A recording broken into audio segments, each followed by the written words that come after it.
Ada video seorang anggota DPR RI kemudian menyampaikan bahwa ya kalau makan yang haram sedikit-sedikit ya bolehlah, gitulah kurang lebihnya kalimatnya. Saya jadi prihatin, waduh kok sampai seperti itu. Karena dilarang saja orang masih sembunyi-sembunyi mau berbuat. Kalau diberikan sifat permisif begitu kan bahaya. Golla ya gullu atau golla ya gillu. Itu khianat. Khianat. Ya. Karena korupsi itu awalnya dari pengkhianatan. Betul. Sama-sama ngambil, tapi berbeda sama mencuri.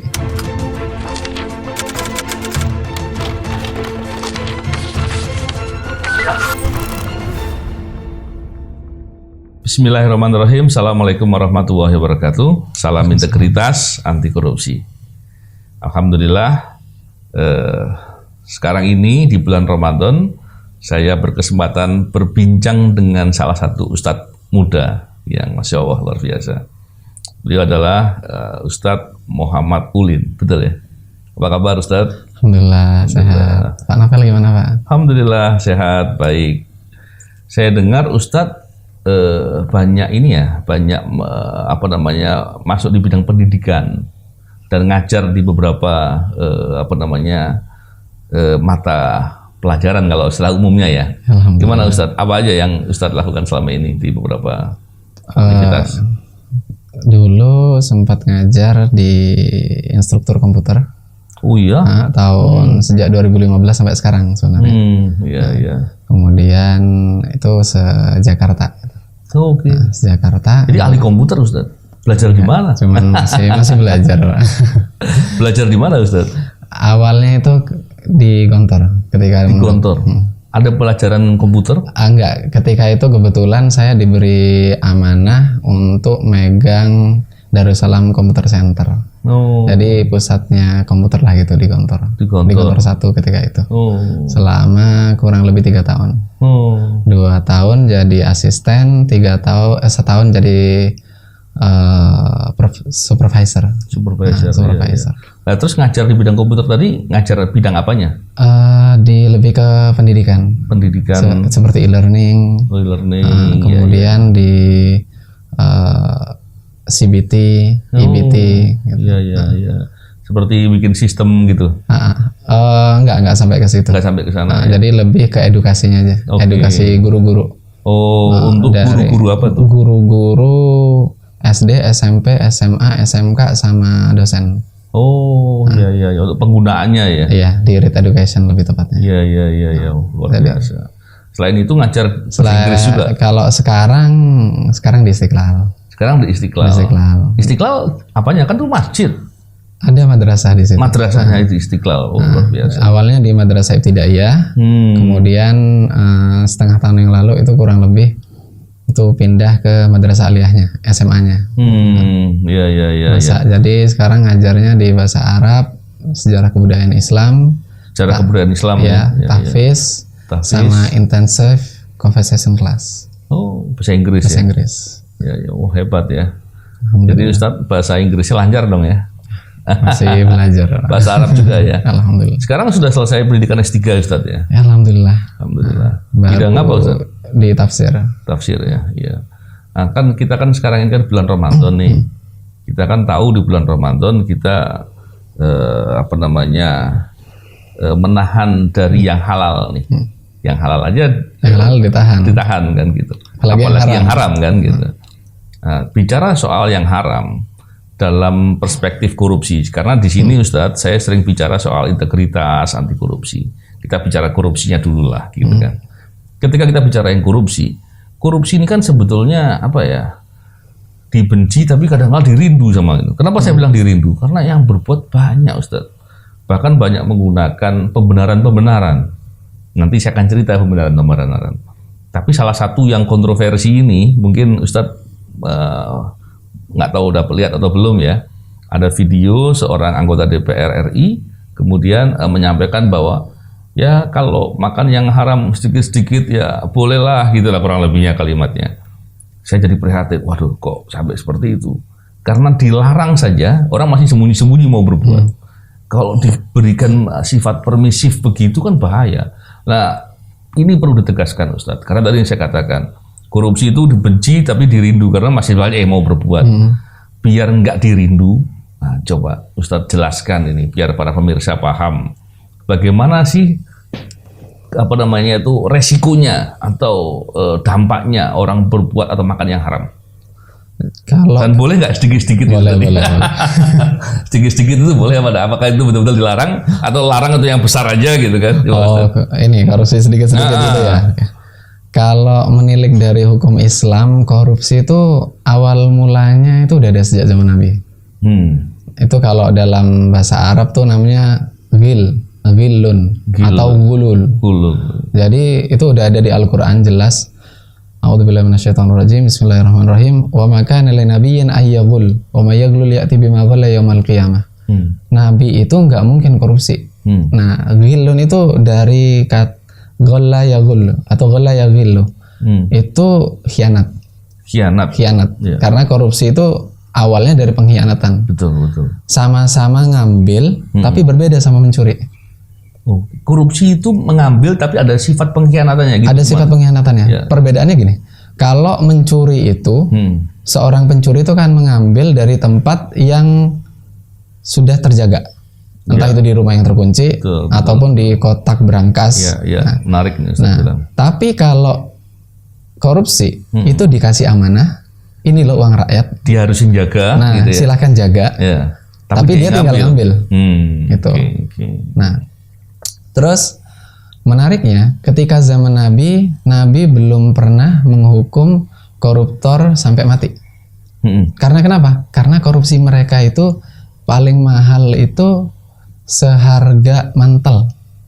Jaket gitu ya? Jaket. Ya, Itu pun harta rampasan perang Khaybar sama Yahudi. Iya. Nah, karena mantel nggak mungkin, karena seorang sahabat mencuri mantel atau ngambil mantel itu kemudian dihukum mati kan nggak mungkin. Iya. Dan itu pun sahabat tersebut yang ngambil itu udah meninggal duluan karena perang. Jadi ceritanya sahabat tersebut ingin disolati sama orang lain, para sahabat yang lain, kemudian dibilang fulan syahid.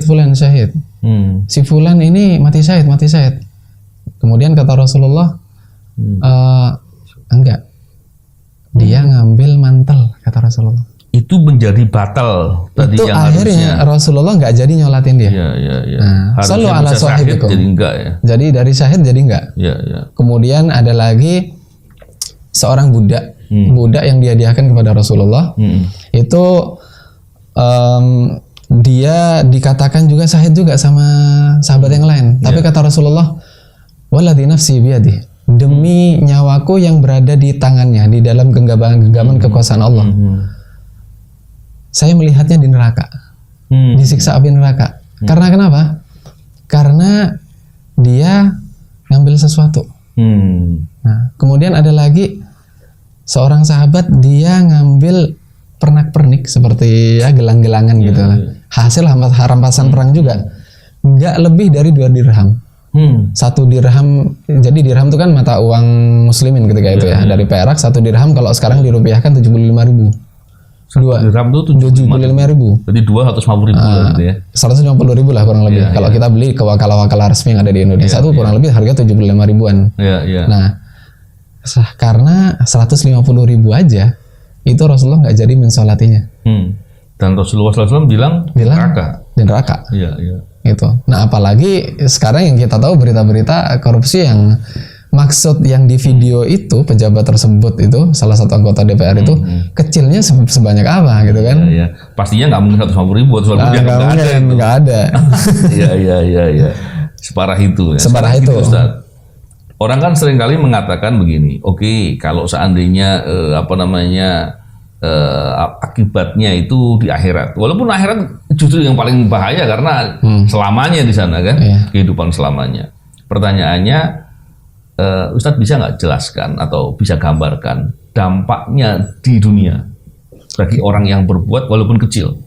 Oke. Pertama, dampak di dunia itu pertama kita lihat dulu Rasulullah melakukan apa ke orang yang korupsi tersebut. Iya. Pertama, Rasulullah mempublish. Apa? Mempublish. Okay. Jadi seorang pemimpin kalau melihat ada bawahan yang korupsi, dia harus mempublish. Nggak boleh ditutupi ya? Nggak boleh ditutupi. Walaupun kepentingannya mencitrakan ya Ustaz. Contohnya kalau dipublish justru nanti lembaganya jadi jelek. Nggak boleh. Itu ada di hadis riwayat Abu Dawud. Maka tama ghalan, barang siapa yang menyembunyikan, nutup-nutupin orang yang korupsi, fa innahu mithluh. Dia sama aja. Dia sama aja dengan orang korupsi. Nah, dia sama aja. Dia sama aja. Nutupin orang korupsi, dia sama aja dia korupsi. Karena kenapa? Efeknya nanti ke orang lain. Karena harta yang dia korupsi itu bukan seperti harta yang dia curi. Kalau harta yang dia curi milik perorangan atau milik keluarga. Tapi kalau yang dia korupsi itu milik seluruh rakyat. Minta maafnya susah. Minta maafnya susah. Minta halalnya ke siapa? Halalnya gitu susah. Nah terus batas minimal dipotong tangan, kalau di kisos itu kan potong tangan ya. Itu 2 dirham yang di hadis yang tadi saya sebutkan itu. 2 dirham. Nah pertama potong tangan kanan, tak. Oke. Kemudian kalau dia nyuri lagi, potong tangan kiri. Nyuri lagi, kaki kanan, kaki kiri. Bahkan sebagian itu berpendapat potongnya nyilang. Jadi di Al-Quran disebutkan innama jazaa'ul ladzina yuharibunallaha wa rasulahu wa yas'auna fil ardi fasadan ay yuqattalu. Jadi bagi orang yang memusuhi Allah sama Rasulnya, jadi korupsi itu termasuk memusuhi Allah sama Rasul. Karena ini amanah. Amanah yang dia berikan, disumpah loh di atas Al-Quran. Ya kalau agama lain disumpah di atas kitabnya mereka sendiri kan. Di Al-Quran kemudian saya amanah gini. Kemudian wa yas'auna fil ardi fasadan, dan berusaha merusak di muka bumi ini. Ayyuqattalu, mereka dibunuh. Langsung. Au yusallabu, atau disalib. Au tuqata aydihim wa arjuluhum min khilaf. Tangan kakinya dipotong nyilang. Tangan kanan nyuri lagi kiri, kaki kiri. Habis itu baru tangan kiri, baru kaki kanan. Sebagian, jadi ulama berbeda pendapat di situ. Nah, kalau masalah tentang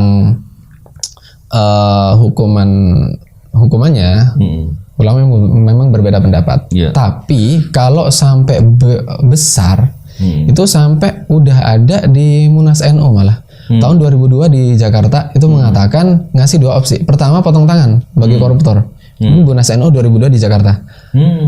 Kemudian apa namanya, fatwa ya? Fatwa ketika di Musyawarah Nasional atau Rakernas atau apalah sebutannya itu 2002 di Jakarta. Pertama potong tangan secara umum. Tapi kalau udah lebih besar lagi atau lebih masif, maka dibunuh. Kemudian Munas NU juga lagi tahun 2012 di Cirebon. Itu mengatakan boleh dibunuh kalau nggak bisa dikasih hukuman yang lebih berat lagi. Udah di penjara, keluar jadi pejabat lagi, korupsi lagi. Habis itu di penjara lagi, keluar lagi, korupsi lagi. Maka dia boleh dibunuh. Kemudian di Rakernas NU juga tahun yang ke-30. Yang ketiga 33 di Jakarta. Nah, itu disebutkan juga boleh dibunuh. Kemudian yang lebih menarik lagi, Wakil Presiden kita Kiai Haji Ma'ruf Amin tahun 2015 hari Selasa tanggal 3 Maret di kantor MUI Pusat mengatakan bahwa MUI memberikan fatwa untuk koruptor itu boleh dibunuh juga. Itu diliput oleh Okezon gitu. Memang kan begini ya Ustadz, kalau kadang-kala orang yang awam ketika mendengar hukuman potong tangan, hukuman mati, dibunuh dengan beberapa cara gitu ya, itu kadang-kala berpikir kok radikal gitu ya, radikal gitu atau sadis gitu ya. Padahal dalam perspektif hukum, karena saya S2-nya hukum pidana Ustadz, dalam perspektif hukum, ancaman hukuman itu bukan berarti untuk menghukum orang, tapi untuk membuat orang tidak berbuat. Betul Ustaz? Betul.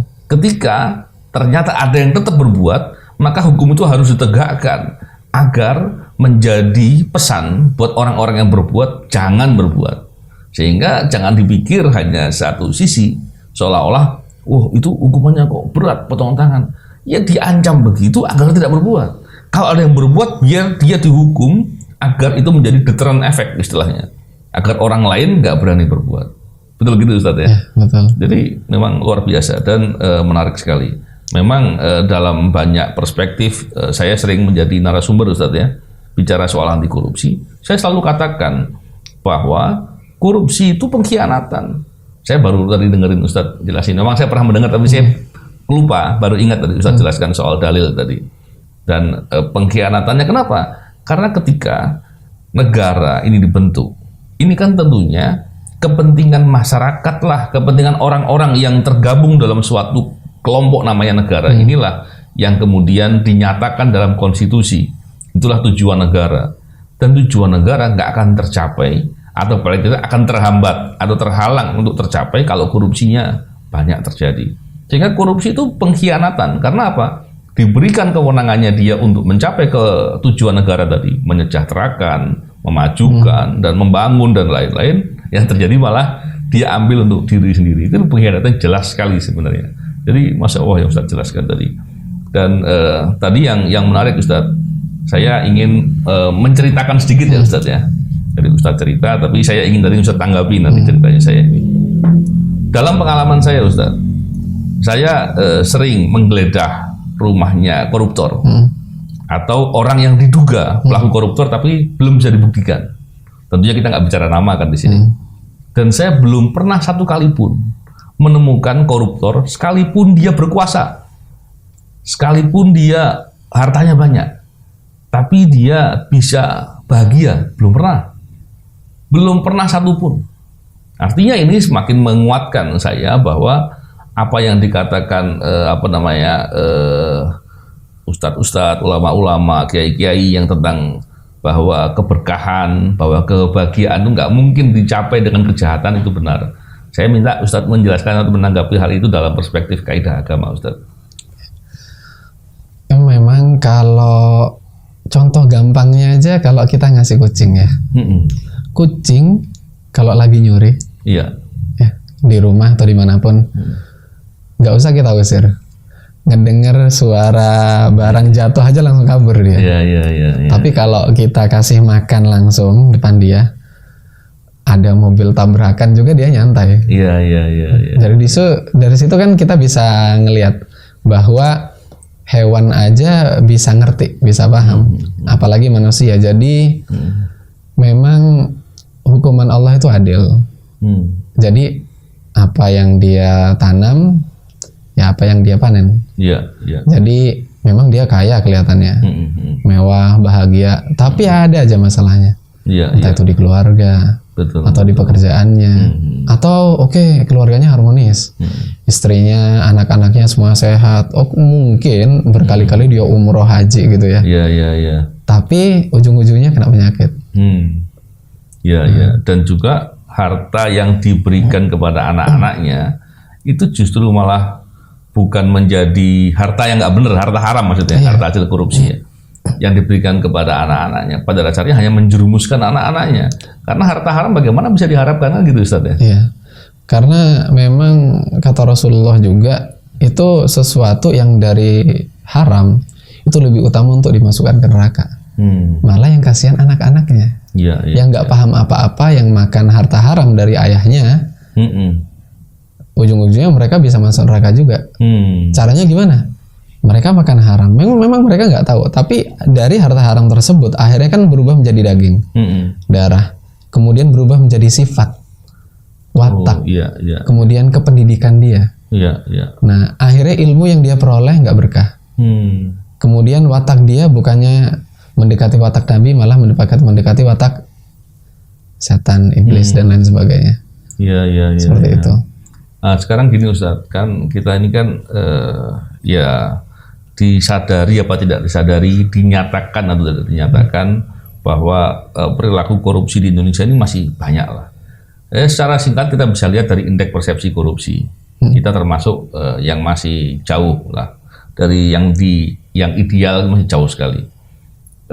Sementara Ustadz, ketika kita menjelaskan kepada banyak orang, ada saja yang bilang begini, kalau saya ini orang yang bicara gitu ya, kalau saya kemudian untuk tidak berbuat korupsi atau melaporkan praktek korupsi atau menentang praktek korupsi yang terjadi, itu beresiko.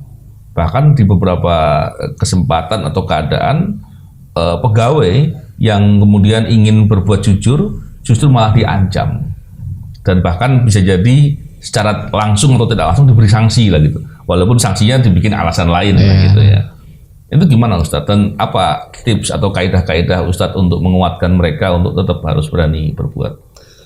Banyak orang yang memiliki jabatan tinggi. Banyak orang yang alim, mungkin dia hafal Quran, hafal hadis, punya sanad sampai Rasulullah sekian banyak kitab gitu kan. Kemudian dia bekerja di pemerintahan. Tapi sedikit orang yang punya keberanian. Yeah. Nah, jadi kembali ke hati.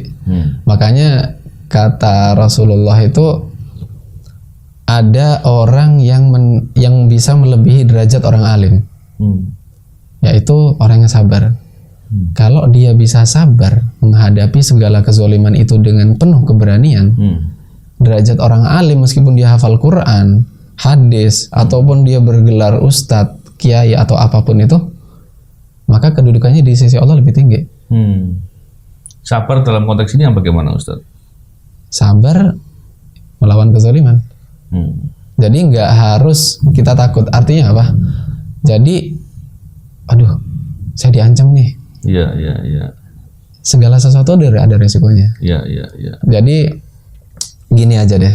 Kalau pekerjaan kita semakin banyak kan, pekerjaan itu yang semakin susah pekerjaannya, maka effort yang dia keluarkan susah, hasilnya juga akan memuaskan. Betul. Contohnya ketika kerja di pertambangan atau jadi apapun itu, ya, itu biasanya gajinya lebih tinggi. Iya. Nah, dibandingkan kalau kita kerja ya jualan biasa di pinggir jalan gitu kan, nggak ada tantangan sama sekali. Betul. Demikian pula kalau kita ingin mendapatkan kedudukan tinggi di sisi Allah.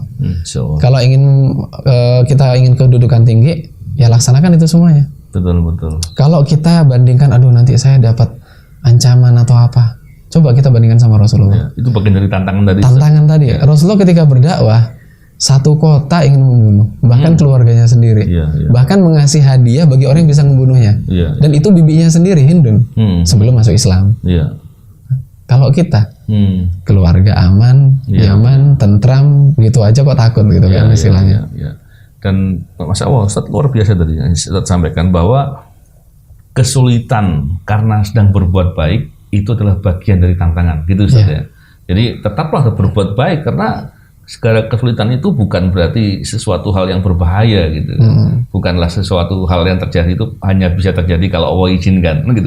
Betul. Jadi Masya Allah.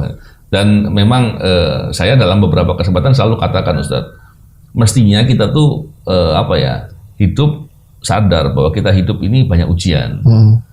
Ketika kita menghadapi segala sesuatu, contohnya ketika mau berbuat baik atau menentang atau melarang berbuat korupsi, atau paling enggak menolak untuk disuruh berbuat korupsi, ketika ada kesulitan gara-gara menolak itu kan bagian dari ujian, kan gitu.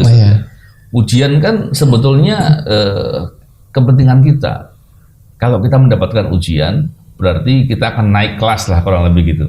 Paling enggak kita akan mendapatkan kebaikan kalau kita tetap berhasil dalam ujian itu. Kurang lebih sebenarnya. Bahkan tidak ada anak sekolah yang atau mahasiswa gitu Ustaz ya. Tiba-tiba lulus gitu. Tiba-tiba lulus. Atau mungkin ketika masuk pertama kali dia menemui rektornya, Pak Rektor atau Pak Dekan, saya siap belajar apapun tapi tolong saya jangan diberikan ujian.